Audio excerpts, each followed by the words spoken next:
Pagpapaliwanagi ng COMELEC si Senator Cheese Escudero at ang may-ari ng isang construction company na contractor sa government flood control project.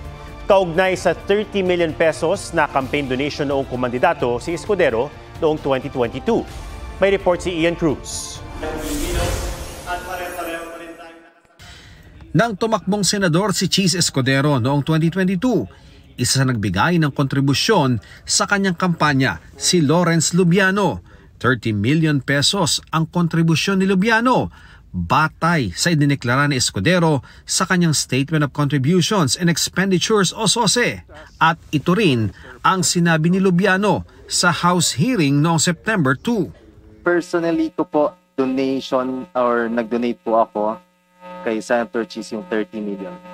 Si Lubiano ang may-ari ng kumpanyang Center Waste Construction and Development Incorporated na isa sa top 15 contractors na nabanggit ni Pangulong Marcos na naka-corner ng pinakamaraming flood control projects sa gobyerno.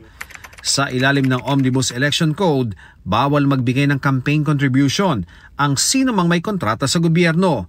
Ang COMELEC, una raw sisilbihan ng show cause order si Lubiano at isusunod si Escudero. Basta matanggap namin yung sagot regardless kung ano yung explanation, we will later on issue the show cause naman kay So within this week din, sir, si SPG?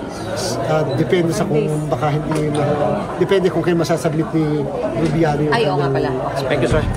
Una nang sinulatan ng COMELEC ang DPWH para beripikahin kung kontraktor nga ba ng gobyerno ang kumpanya ni Lubiano. Rubiano, I think, will be released by tomorrow. Although we need to confirm pa rin sa DPWH para naman mas ma-strengthen. But since we can use already the admission doon sa House, then gagamitin na. Ipapaliwanagin lang muna. So, bigyan namin siya ng 5 days.